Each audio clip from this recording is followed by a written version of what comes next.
hari, tetap kulihat kasih-Mu tak pernah berakhir di hidupku. Tuhan Yesus baik, sungguh amat baik, untuk selama-lamanya. Tuhan Yesus baik, yeah, Tuhan Yesus baik, sungguh amat baik, untuk selama-lamanya. Tuhan Yesus baik.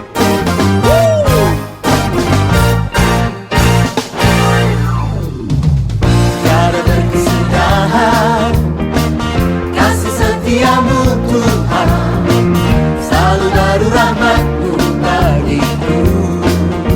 Oh, oh, oh. Hari berganti hari, tetap kulihat kasih-Mu tak pernah berakhir di hidupku. Tuhan Yesus baik, yeah, yeah, sungguh amat baik, oh, oh, oh, untuk selama-lamanya. Tuhan Yesus baik, Tuhan Yesus baik, Tuhan Yesus baik, sungguh amat baik, sungguh amat baik, oh, oh, oh, untuk selama-lamanya. Tuhan Yesus baik. Yesus sungguh baik, sangat baik selama-lamanya. Yeah, Yesus baik bagimu, Yesus baik bagiku, dulu, sekarang, dan selamanya. Ya, sungguh baik. Yesus baik bagimu, Yesus baik bagiku, dulu, sekarang, dan selamanya. Ya, sungguh baik.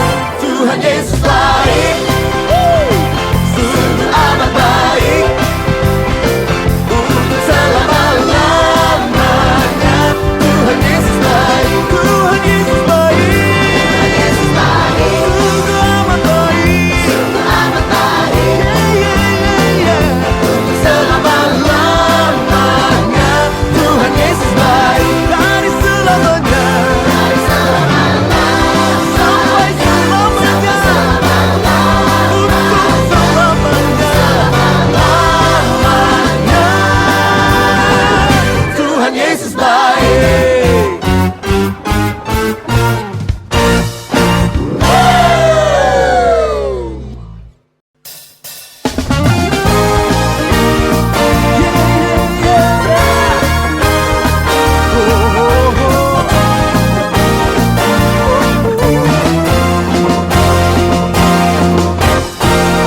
Tiada berkesudahan kasih setiamu Tuhan, selalu baru rahmat-Mu bagiku. Oh, hari berganti hari, tetap kulihat kasih-Mu tak pernah berakhir di hidupku. Tuhan Yesus baik, sungguh amat baik, untuk selama-lamanya. Tuhan Yesus baik, yeah, Tuhan Yesus baik, sungguh amat baik, untuk selama-lamanya. Tuhan Yesus baik.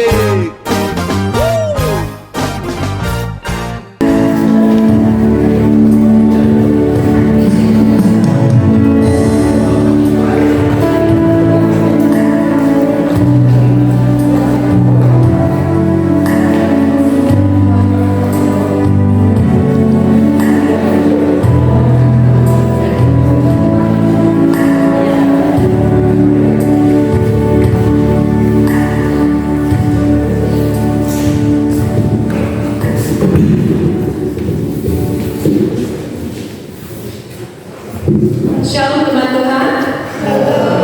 Sebelum mulai ibadah kita akan berlatih satu buah lagu Harta yang Terindah.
Kemudian untuk tanggal 5 Oktober ada beberapa kegiatan, yaitu baptiselan untuk Ibu Erna dari KM 19, lalu ada perjamuan kudus dan juga perjamuan kasih yang akan mempersiapkan makanan atau lauk yaitu dari Sekombe serta KM 19. Lalu untuk kegiatan seminggu, Bapak dan Ibu bisa membacanya secara lengkap, dan kemudian untuk kuota keuangan, persembahan minggu lalu ada 4.884.000 rupiah. Baik jemaatnya, kita akan memulai ibadah kita. Kita bangkit berdiri, kita akan bersama menyanyikan lagu Berhimpun Semua KJ 15.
Kita dasarkan ibadah kita di atas pengakuan bahwa pertolongan kita adalah dalam nama Tuhan yang telah menjadikan langit dan bumi.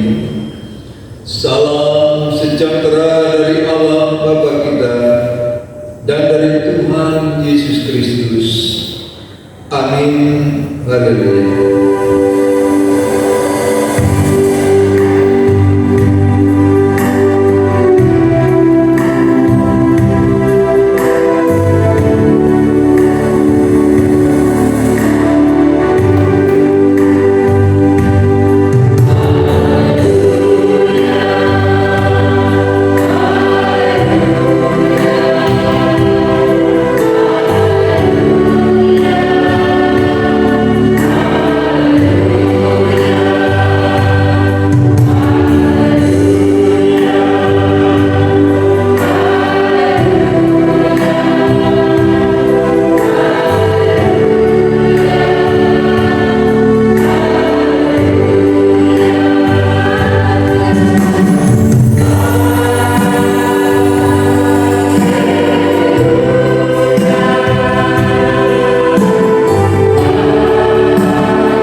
mengasihi kami mengucap syukur di pagi hari ini.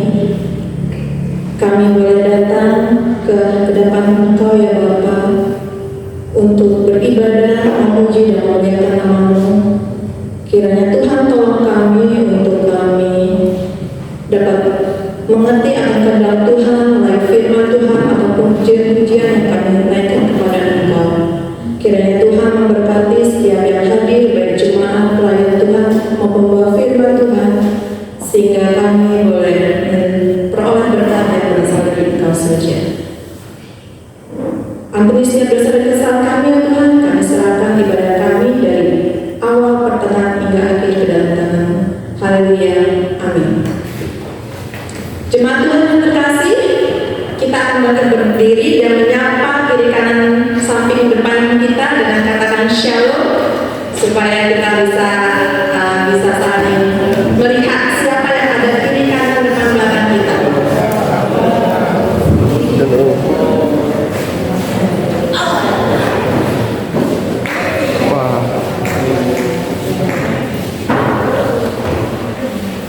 Iya, dengan masih bantu berdiri kita akan bersuka cita bersama, kita mau menaikkan pujian bangkit serukan nama Yesus.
Mazmur 113 ayat yang pertama sampai dengan yang ke-9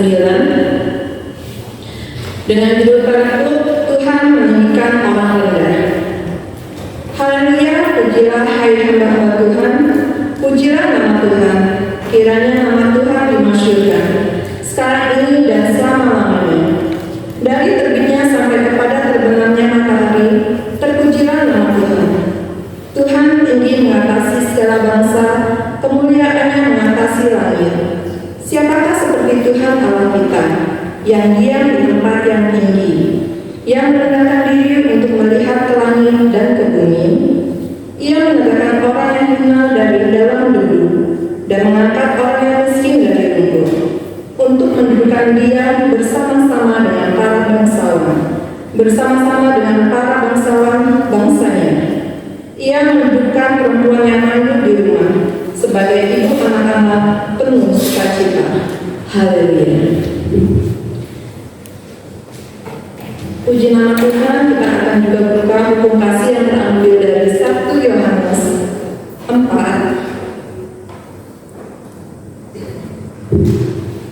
1 Yohanes 4 ayat yang ke-19 sampai dengan 21, dan demikian firman Tuhan. Kita mengasihi karena Allah lebih dahulu mengasihi kita. Jikalau seorang berkata, aku mengasihi Allah, dan dia membenci saudaranya, maka ia adalah pendusta. Karena barang siapa tidak mengasihi saudaranya yang dilihatnya, tidak mungkin mengasihi Allah yang tidak dilihatnya. Dan perintah ini kita terima dari Dia, barang siapa mengasihi Allah, ia harus juga mengasihi saudaranya.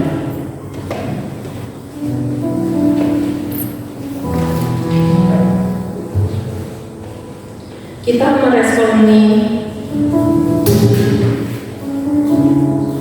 hukum kasih dengan mengakui setiap dosa kita di hadapan Tuhan melalui pujian mengampuni.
untuk mengampuni setiap hal yang terjadi dalam kehidupan kita, dan berita anugerah kita pada pagi hari ini terambil dari Amos 8 ayat yang ke-4 sampai dengan yang ke-7. Amos 8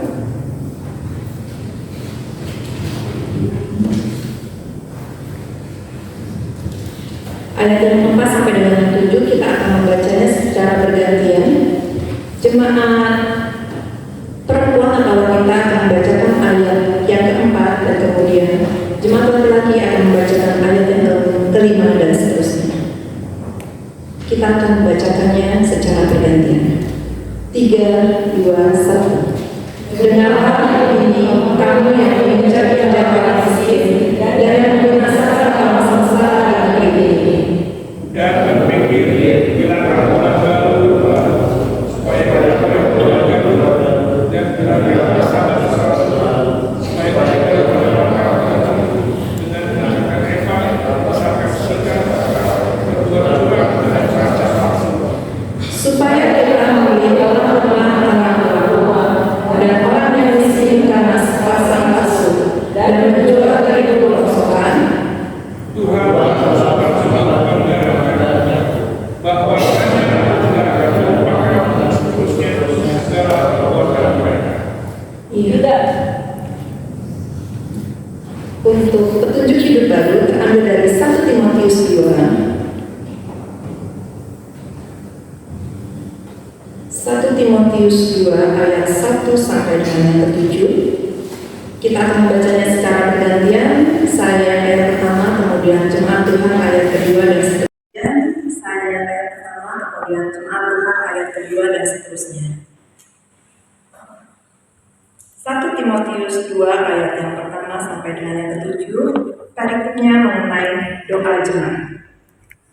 Pertama-tama aku menasihatkan, naikkanlah permohonan, doa syafaat dan ucapan syukur untuk semua orang.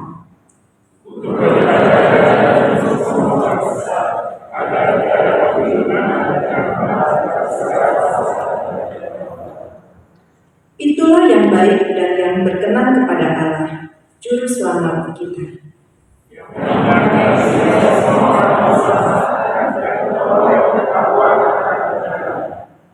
Karena Allah itu Esa, dan Esa pula Dia yang menjadi perantara antara Allah dan manusia, yaitu manusia Kristus Yesus.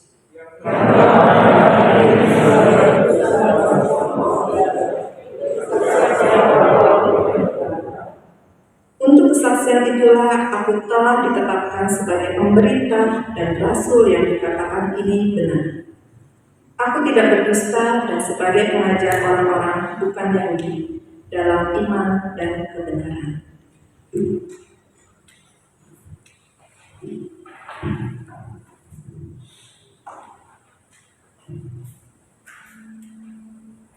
Baik jemaat Tuhan, kita akan mempersiapkan hati kita untuk mendengarkan firman Tuhan.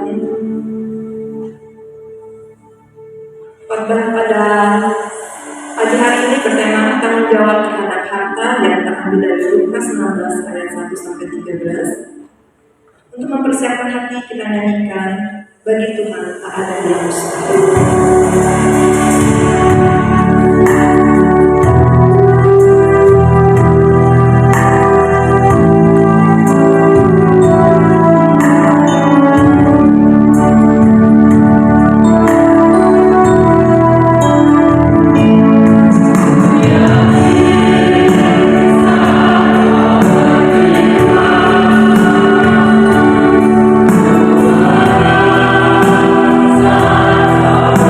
Kita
bertanggung jawab di dalam menata kelola anugerah yang Tuhan limpahkan bagi kami. Apapun itu, baik waktu, kesempatan, peluang, bakat, talenta, bahkan juga harta yang Tuhan titipkan dan percayakan kepada kami. Begitu pula jabatan, fasilitas, dan semua hal yang pada saat ini Engkau titipkan dan percayakan. Karena itu Bapa, ajarlah kepada kami agar supaya kami mampu mengolah dan mengelola dengan semaksimal mungkin dan sebesar-besarnya manfaat, agar semua hal yang Tuhan titipkan dan percayakan kepada kami menjadi bermanfaat bagi kehidupan, bukan hanya untuk diri kami, tetapi juga seluas dan selebar mungkin bagi kehidupan yang lebih luas. Terima kasih firman-Mu kiranya menuntun kami di dalam Kristus Sang Firman yang hidup. Kami berdoa. Amin.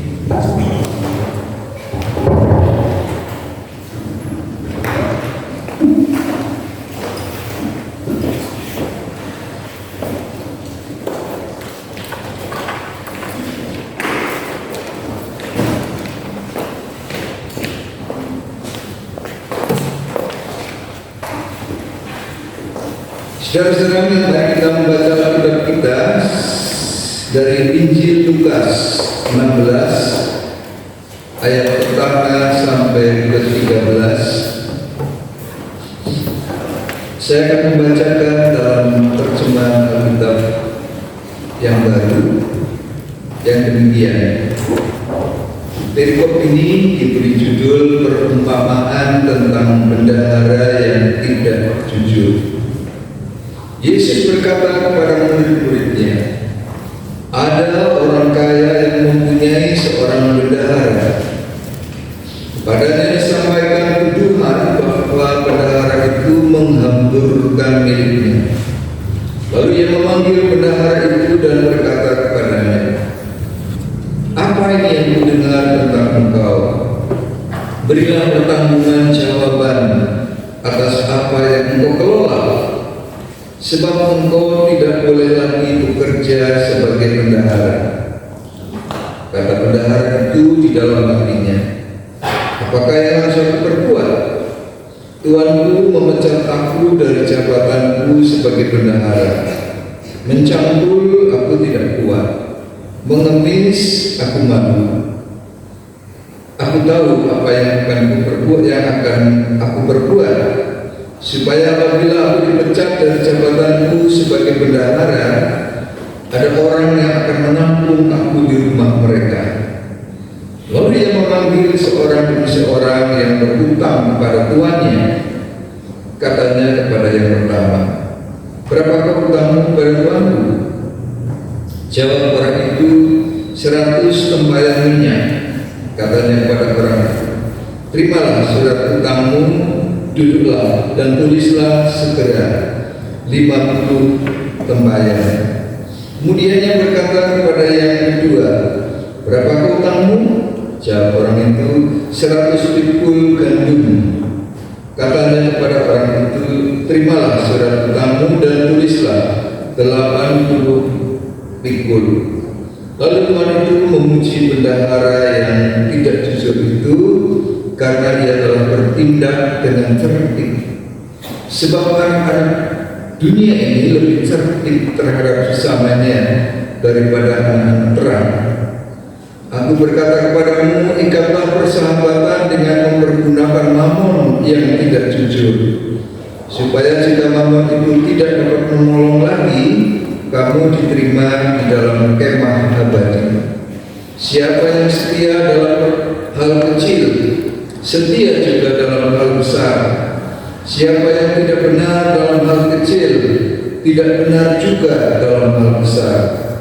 Jadi jikalau kamu tidak setia dalam hal mamon yang tidak jujur, siapakah yang akan mempercayakan kepadamu harta yang Jikalau kamu tidak setia mengenai harta orang lain, siapakah yang akan memberikan hartamu sendiri kepadamu?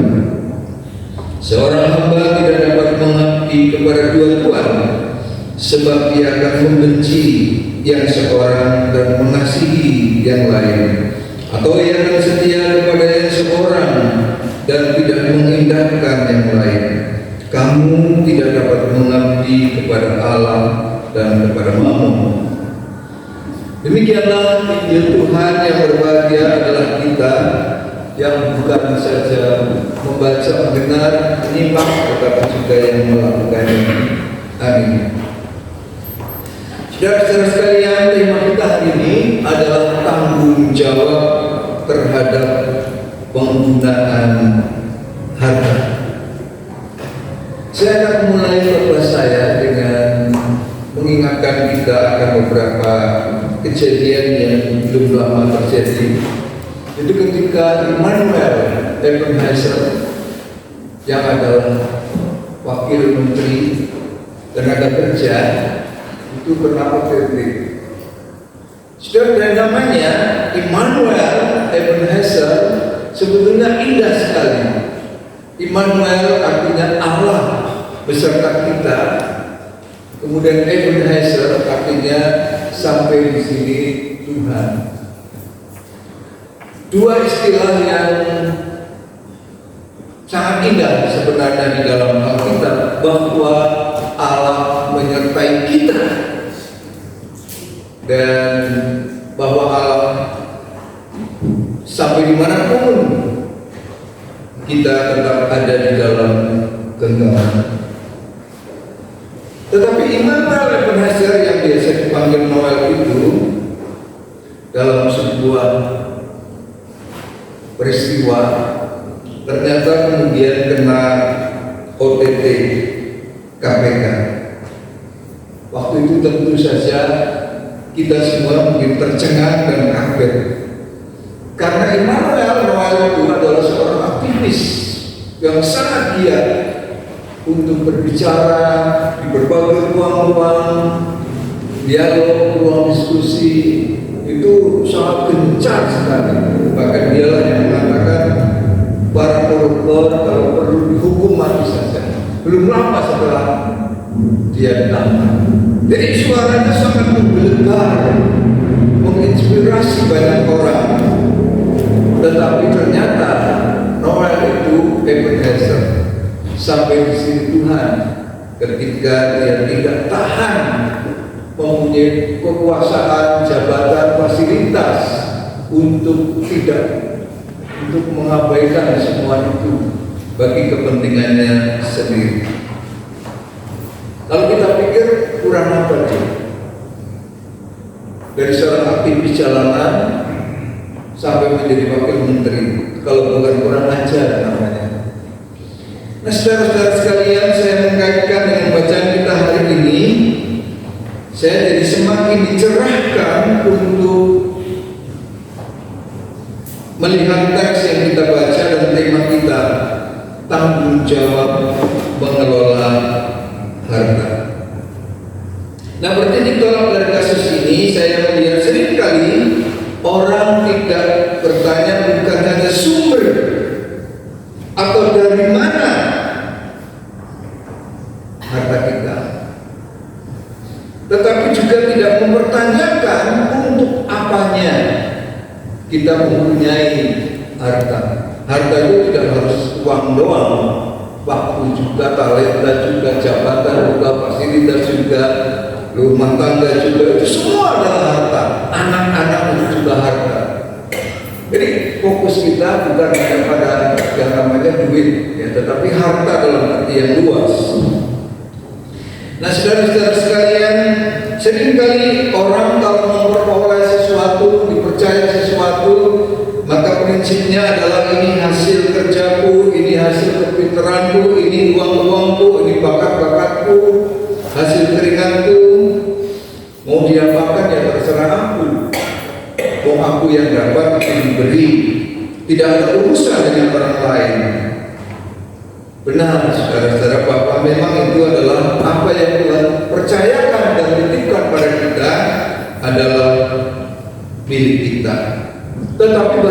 orang beriman, pernyataan ini baru setengah benar.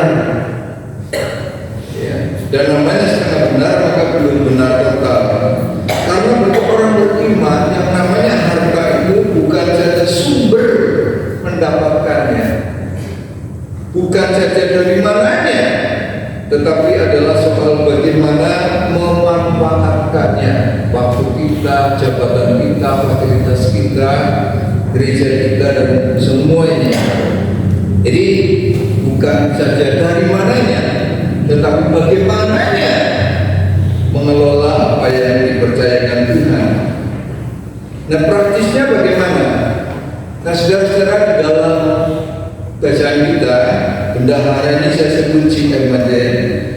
Di dalam kisah JM yang tidak jujur, dituturkan kecerdikan sang bendahara ini. Nah, supaya tahu dulu persoalannya, saya cerita sedikit. Dulu di zaman pada masa itu, yang namanya pemilik modal itu hanya menyediakan dana dan kemudian diserahkan kepada bendahara yang disebut dalam cerita kita.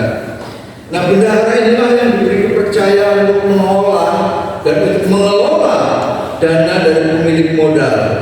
Dan dialah yang berkuasa untuk menentukan besaran tingkat bunga kalau dipinjam, besaran keuntungan kalau diusahakan, kemudian mau menentukan kebijakan apa kalau dikeluarkan.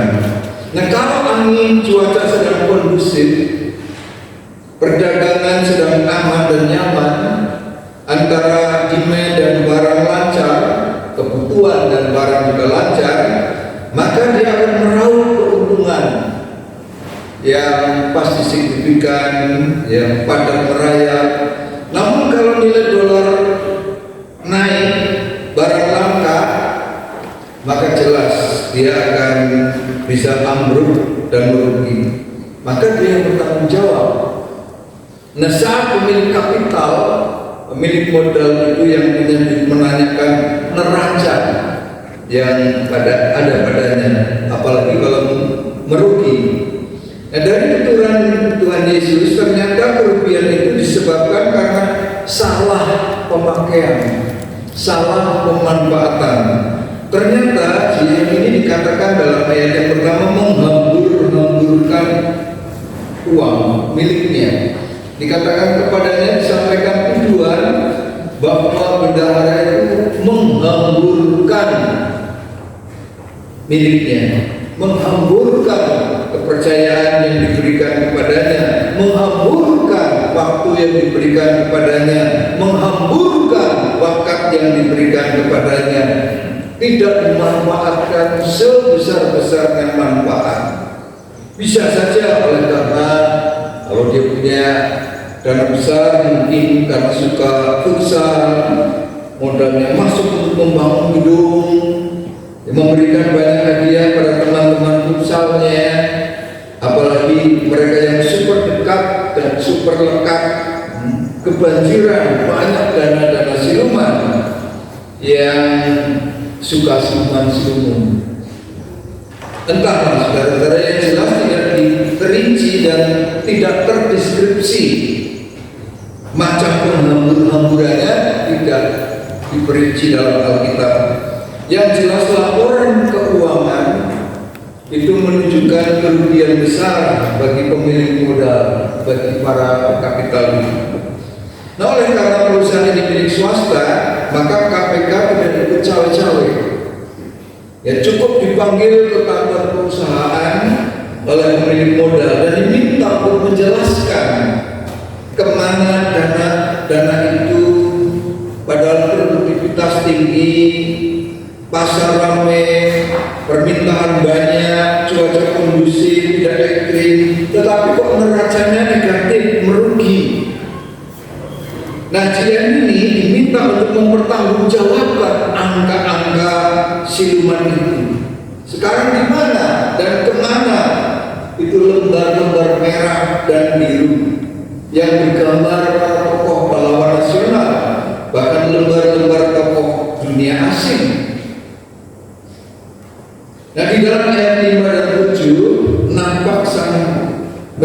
ini utak-utak cari cara agar supaya ia dapat mempertanggungjawabkan semua itu. Apa yang dia lakukan? Dia panggil semua debitur, para pengutang, dan jumlah utangan para debitur itu dikurangi jumlahnya. Pada ayat yang ke-5 bagian B dikatakan, lalu ia memanggil seorang demi seorang yang berutang kepada tuannya. Katanya kepada yang pertama, berapakah utangmu kepada tuanku? Lalu dijawab, ada yang menjawab 100 tempayan minyak. Katanya kepada orang itu, terimalah surat utangmu, dijumlah dan tulislah segera 50 tempayan. Ini minyak zaitun. Kalau 100 tempayan sekitar 3,946 liter minyak, yang sebanding dengan hasil 150 pohon zaitun. Kalau pohon zaitun menghasilkan 25 liter. Nah, berikut kemudian debitur yang meminjam gandum 100 pikul atau gantang yang sama dengan hasil tanah 100 akre. Kemudian mengurangi 20 pikulan hingga 20 pikul yang akan dibayarkan. Jadi yang utang 100 jadi 50, yang utang 100 pikul disuruh nulis jadi 80. Nah, bagaimana ini, saudara-saudara? Nah, oleh karena dikurangi jumlah para utang para debitur untuk mereka mendapatkan teks amnesti, pengampunan pajak, maka mereka sekarang bisa membayar uang yang jadi hak sang pemilik modal itu, kemudian balik dan tidak berkurang sedikit pun, sehingga ia dipertahankan menjadi bendahara oleh pemegang modal itu. Nah, dari mana dia membayar kekurangannya? Yaitu dari keuntungan di dalam mengelola dana pemilik modal. Selain itu dia sedang menanam dengan cara bagaimana? Dia menanam kebaikan, menanamkan jasa baik kepada para debitur, para pengutang. Kalau dia ternyata kedapatan dipecat misalnya, akhirnya dipecat, minimal dia punya kebaikan, dia telah menanam kebaikan yang bisa menolong diri. Dan inilah yang oleh Yesus kemudian disebut orang ini kecerdikannya. Nah, saudara-saudara, itu bingkai besar ceritanya. Dari perumpamaan ini kita bisa belajar bagaimana sang manajer itu yang terperosok di dalam lubang kesalahan, kemudian ternyata dengan segera dia sadar dan dengan gesit dia mampu kembali kepada jalur yang benar, sehingga dengan kecerdikannya itu dia bisa menata masa depannya kembali. Ada 3 hal penting yang kita bisa petik dari pelajaran bagi kita. Yang pertama, bahwa di dalam situasi kritis darurat, maka bendahara ini mengambil langkah yang tepat dan yang bijak untuk masa depannya. Dia tidak putus asa walaupun tertekan dengan situasi, apalagi sampai menyerah menghadapi persoalannya. Yang dilakukan justru dia mengarahkan dan mengarahkan perhatiannya, hati pikirannya tetap jernih, hatinya tetap tertata, semangatnya tetap terjaga. Jadi ia tidak meratap seperti kebanyakan orang ketika ditangkap oleh KPK, tetapi dia menatap dengan mantap dan cerdas sambil memikirkan solusi apa yang mungkin bisa dia lakukan dengan kreatif untuk menemukan jalan keluarnya. Nah, bagi kami atlet catur yang tangguh, dia memikirkan 2 langkah ke depan ketika orang baru berpikir 1 langkah. Ini memanggil para debitur dan menyuruh mereka menulis ulang soal hutangnya. Itu yang pertama. Lalu yang kedua, ia tidak lari bersembunyi atau pura-pura sakit. Sebaliknya dia hadapi dengan legowo, tidak mencari kambing hitam atau menyebut nama nama-nama lain agar ada kawannya kalau dia diproses oleh KPK atau pemilik modal. Oleh karena ia tahu lari dari masalah, itu tidak akan menyelesaikan masalah, tetapi malah menimbulkan persoalan baru. Seperti dalam banyak kasus OTT, pasti orang lain itu disebut dia nggak mau sendirian, maka orang mengatakan dia itu nyanyi, ya, supaya orang lain juga dia ada temennya. Itu yang kedua. Yang ketiga, kita belajar bahwa orang ini adalah pribadi yang berorientasi pada solusi tinimbang berfokus pada masalah. Jadi dia mengelola dana pemilik modal itu untuk membangun perkawanan. Ya, meskipun banyak orang kalau punya modal membangun perkawinan, tetapi dia membangun perkawanan, membeli pertemanan dengan sesamanya, sehingga kelak kalau dia mengalami kesulitan, banyak orang yang telah dia buat sejahtera, yang ikut mengalami mencicipi kemakmurannya, maka di dalam hitung-hitungannya, dalam kalkulasinya, dia kalau dia ada apa-apa, paling sedikit orang ingat dia dulu pernah menjadi orang yang menolong dia, yang menopang dia, yang mendukung dia. Dan bukankah ia punya kemungkinan mendapat pertolongan kalau ia pun membutuhkan pertolongan? Jadi dia orientasinya bukan pada persoalan, fokus utamanya bukan pada masalahnya, tetapi pada solusinya. Itu yang paling penting ketika kita menghadapi persoalan. Nah, secara ini kebajikan yang patut kita tiru dan yang juga patut kita tawarkan. Tetapi meskipun demikian, bukan berarti tidak ada kritik dari Yesus. Ada kritiknya. Jadi kalau kita membangun persahabatan atau persaudaraan hanya berdasarkan materi, karena memberikan uang atau motor atau malah hadiah mobil, maka kata Yesus kita sedang membangun hubungan yang rapuh.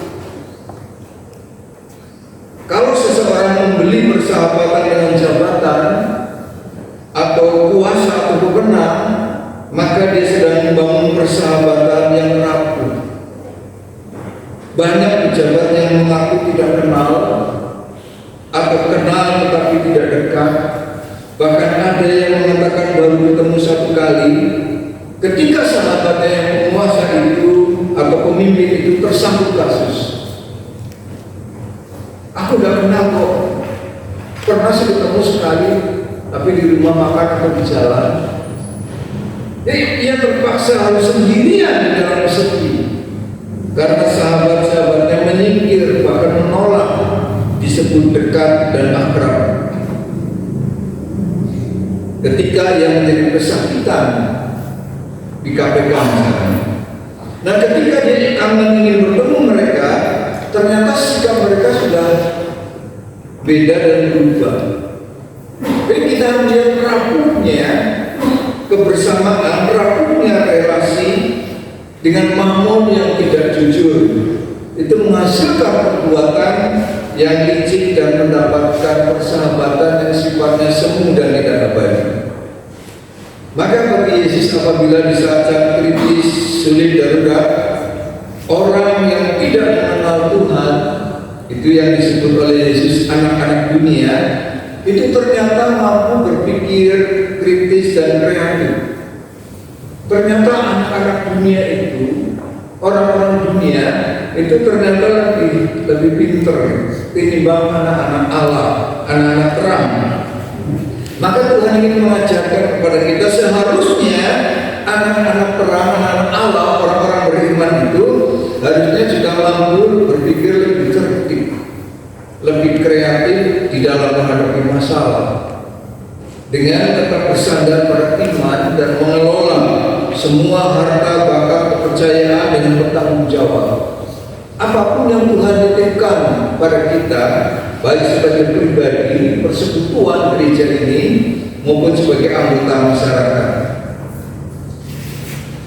Karena kata Yesus, barang siapa yang setia dalam perkara kecil, dia setia juga dalam perkara perkara yang besar. Kalau dia jujur dengan waktu, dia bertanggung jawab terhadap pekerjaan, setia terhadap keluarga, maka dia pasti bisa diberi tanggung jawab dalam perkara yang lebih besar, dalam jabatan yang lebih tinggi. Kan itu garis presisinya begitu, konsekuensi logisnya, kemungkinan positifnya kan itu. Setia di dalam perkara kecil, sederhana, tepat waktu, tepat janji, bertanggung jawab. Setia di dalam perkara yang besar, jabatan yang keren, wewenang yang luas, yang tidak menyalahgunakan jabatan. Nah, tidak seperti yang terjadi pada banyak kasus di negara kita. Kita sudah punya harta yang sangat banyak. Anggota DPR itu katanya paling tidak kalau dihitung yang konfidensial, yang rahasia, itu sampai 2 miliar, kata Krisdayanti ya, dalam sebuah podcastnya. Meskipun mereka mengakunya sekitar 200 sekian, tapi luar biasa. Tetapi masih juga bayangkan orang yang sampai mendapat sekian ya, tetapi tidak pernah puas dengan apa yang dia miliki. Akhirnya dia mengembat uang yang bukan miliknya. Dia kehilangan banyak yang dia perjuangkan. Sahroni luar biasa, berapa ratus miliar, triliunan. Padahal SD-nya, kecilnya, dia itu tukang semir. Untuk waktu yang sekian lama, dia berumur berapa itu? Bisa mengumpulkan sedemikian rupa. Ya tentu saja kita hormat, dia bisa luar biasa semacam itu. Tetapi persoalannya dari mananya? Dan untuk apanya dia menggunakan itu? Ternyata flash-disknya itu mengungkapkan banyak hal. Flash-disk yang ditemukan ketika rumahnya dicari itu menceritakan banyak hal. Eko Patrio sampai sekarang itu katanya yang terakhir saya dengar dia ngontrak rumah di pinggiran Jakarta. Mereka harus mulai merangkap kembali dari nol. Dia harus memulai dari awal karena tidak setia kepada hal-hal yang kecil, pada hal-hal yang sederhana. Maka dia bisa menuai badai dari apa yang dia kerjakan. Karena itu saudara-saudara sekalian, setialah dan tetaplah bertanggung jawab terhadap penggunaan harta kita, jabatan kita, keluarga kita, waktu kita, bakat kita. Itulah harta yang Tuhan percayakan kepada kita. Gereja kita juga begitu. Berapa banyak barang gereja yang sudah dibeli oleh gereja? Saya dengar banyak sekali. Tapi kalau ditanya di mana barang-barang itu, ada yang bisa jelaskan enggak? Pertanyaannya kan, untuk apa ya? Kalau Natalan bingung lagi, ngumpulin lagi. Nah, saudara-saudara, ini juga harus menjadi perhatian kita semua, karena itu juga tanggung jawab kita, bukan tanggung jawabnya majelis doang. Nanti kalau nggak ada yang disalahin majelis, ya kasih Pak Daud, udah punya beban dari ketua majelis, diberi minta tanggung jawab. Kita yang menopang Pak Daud, kita yang menopang Pak Charles, kita yang menopang Pak Herman, Bu Merli dan seterusnya. Semua itu harus kita topang bersama-sama, karena kita adalah bagian dari yang dipercayakan oleh Tuhan menjadi bendahara. Waktu, jabatan, fasilitas, kemungkinan yang lain. Saudara-saudara tidak bisa mengatakan, oh, kan udah ada musim, yang penting aku persembahan, tutup mata. Ya, memang saya percaya saudara-saudara pasti tulus memberikan persembahan, tetapi juga harus ikut mengawasi. Ya, majelis beli apa, panitia ini beli apa, awasi semua. Tanggung jawab kita milik kita semua, milik Tuhan yang dipercayakan kepada jemaat kaum. Itu artinya kita bertanggung jawab terhadap penggunaan harta yang dari Tuhan. Amin. Mari kita berdoa. Terpujilah nama-Mu ya Allah. besar setiamu yang memberikan kepercayaan kepada kami gerejamu, baik sebagai pribadi, persekutuan, komisi, maupun sebagai jemaat. Dengan begitu banyak talenta, begitu banyak kesempatan, begitu banyak peluang yang memungkinkan kami untuk berkarya lebih dan lebih lagi. Tetapi kerap kali kami tidak cukup merawat, mengolah dan mengelola harta yang Tuhan percayakan dan titipkan kepada kami, sehingga banyak waktu yang terbuang, banyak kesempatan yang hilang, banyak kemungkinan yang entah di mana. Karena itu Bapa, ajarlah kepada kami supaya kami mampu menjadi penata kelola, penata layan yang sungguh-sungguh melayani Tuhan, untuk mengelola semua kepercayaan Tuhan. Karena seperti firman-Mu, barang siapa yang setia dalam perkara kecil,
sorry kita yang demikian. Aku percaya Bapa yang berkuasa paling tinggi dan kepada Yesus Kristus yang juga Tuhan kita yang dikandung dari Roh Kudus lahir dari Maria yang memberikan Allah dengan Pontius Pilatus dibesarkan tidak dikuburkan turun ke dalam kerajaan Allah pada hari ketiga bangkit dari antara orang mati naik ke surga duduk sebelah kanan Allah dan Maha Kuasa dan datang dari sana untuk mengambil orang yang hidup dan yang mati. Aku percaya dalam Kudus, gereja yang kudus dan am, persekutuan Roh Kudus, pengampunan dosa, kebangkitan dari dan hidup dan kekal. Amat kami serahkan kembali. Mari kita siapkan hati kita untuk menyampaikan doa-doa syafaat kita. Mari kita coba berdoa.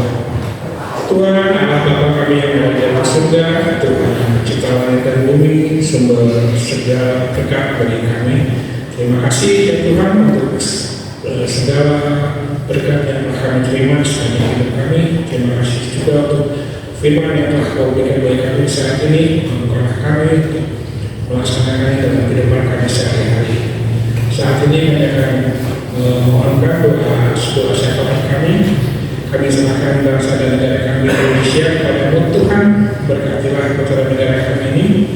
Biarlah damai sejahtera-Mu ada di dalam bangsa dan negara kami.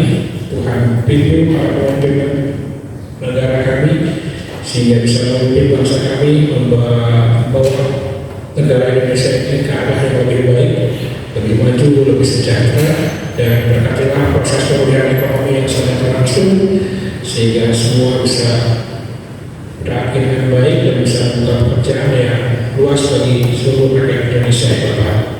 Kami juga berdoa untuk perusahaan Sugar Group Companies tempat di mana kami mendapatkan berkat-Mu ya Bapak. Tuhan berkati Sugar Group Companies ini di saat ini sudah di akhir musim pemilu. Kiranya Tuhan berkati kami di akhir musim pemilu ini biarlah semua bisa berlangsung dengan baik, kami bisa menyelesaikannya dengan baik, dan berikanlah produksi yang terbaik untuk ya Bapak. Untuk persiapan kembali di tahun depan, Tuhan berkati tubuh-tubuh kami sehingga tubuh-tubuh kami bisa lebih tumbuh lebih baik dan menghasilkan gula yang lebih baik. Berkati setiap peralatan yang kami gunakan baik di pabrik maupun di kebun sehingga semua berjalan dengan baik. Berkati setiap kami yang bekerja di seluruh kapal di sini, biarlah kami bekerja dengan penuh tanggung jawab, penuh kesetiaan dan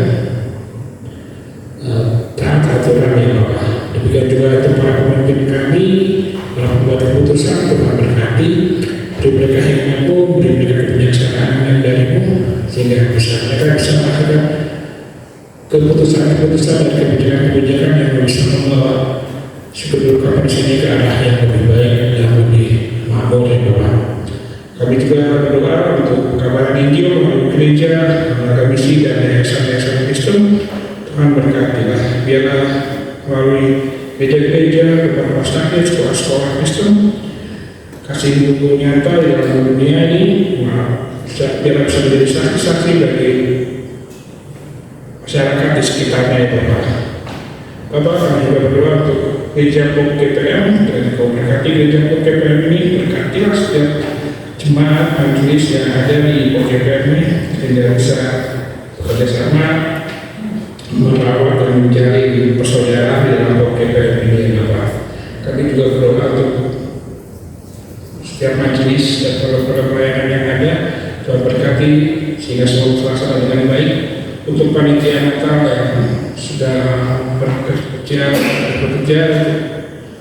mencari dana untuk berkati segala sesuatunya, biarlah semua bisa terlaksana dengan baik dan semua bisa panitia bisa bekerja dengan sepenuh hati dan penuh tanggung jawab. Untuk panitia pemilihan majelis baru, demikian juga ya Bapak, Kau berkati biarlah segala persiapan yang dilakukan bisa terlaksana dengan baik.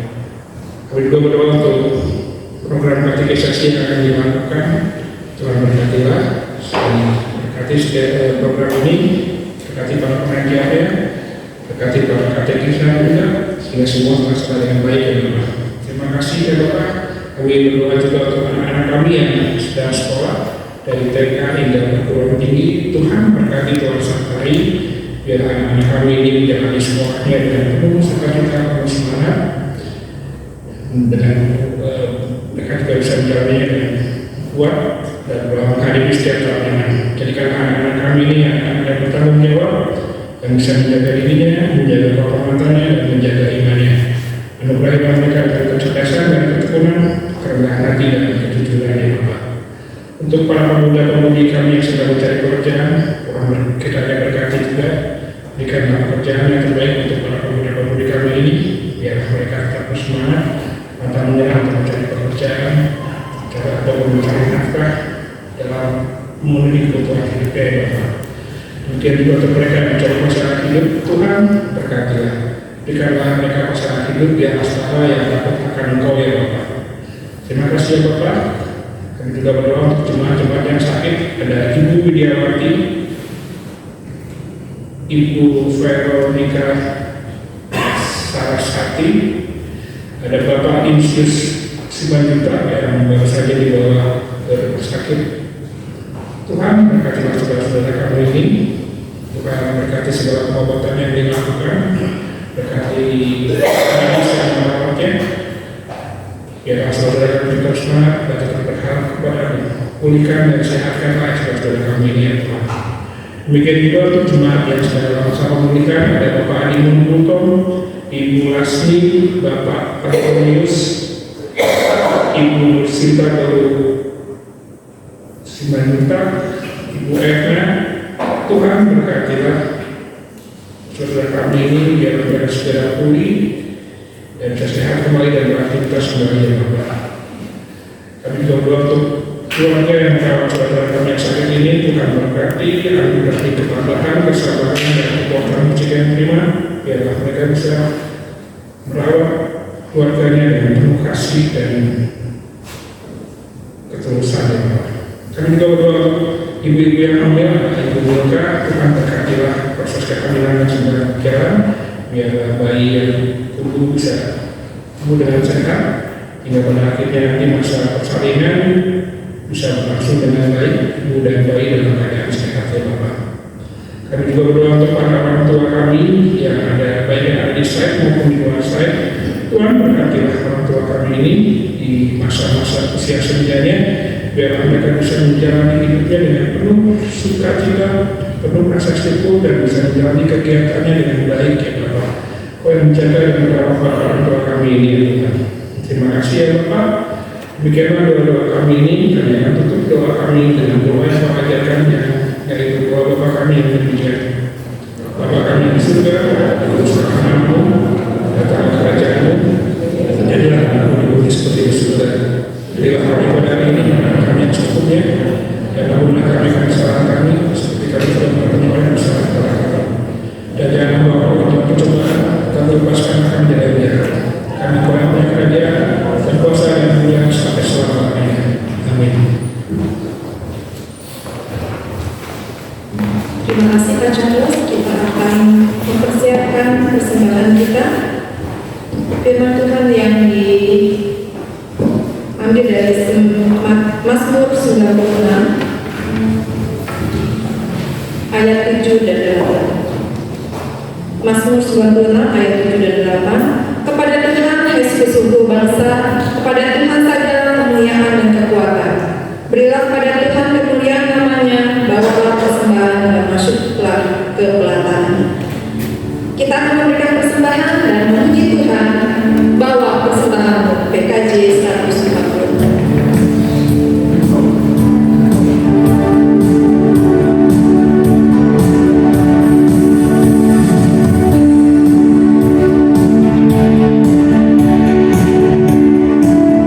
Ku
persembahan kita pada Tuhan dengan berdoa. Kita berdoa. Allah kami yang hidup, Allah yang begitu baik bagi kami mengucap syukur Tuhan karena Engkau memberikan berkat yang begitu melimpah di dalam kehidupan kami, sehingga pada pagi hari ini kami juga bisa memberikan persembahan kepada Engkau yang apa yang berasal dari Engkau saja. Kiranya Tuhan yang memberkati setiap tangan-tangan yang telah memberi maupun yang belum, dan juga majelis yang mengelola, serta biarlah persembahan ini boleh menjadi alat Tuhan untuk pelayanan di gereja POGBN ini. Terima kasih Tuhan Yesus, terima kasih, kami serahkan persembahan kami ke dalam tangan-Mu. Haleluya, amin. Jemaat masih dengan berdiri, kita akan mengakhiri ibadah kita dan kita akan selalu mengingat bahwa nama Yesus di dalam keadaan kita susah maupun sedih, nama itu yang memberikan kekuatan dan juga memberikan kita kasih-Nya supaya kita bisa berjalan bersama Dia. Kita akan berjalan ingat akan nama Yesus.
Marilah kita pulang dan dengan sukacita dan tekad yang baru untuk mengolah dan mengelola semua harta yang Tuhan titipkan dan percayakan kepada kita, bakat, talenta, kesempatan, jabatan, keluarga, apapun yang sekarang Tuhan titipkan, dan kelola dengan bertanggung jawab. Terimalah berkat yang dari Tuhan. Tuhan memberkati dan melindungi saudara. Tuhan menyinari saudara dengan wajah-Nya dan memberi saudara kasih karunia. Tuhan menghadapkan wajah-Nya kepada saudara dan memberi saudara damai sejahtera sekarang sampai Maranatha. Di dalam nama Bapa, Putra dan Roh Kudus. Amin.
Pak Kris, boleh Pak Kris.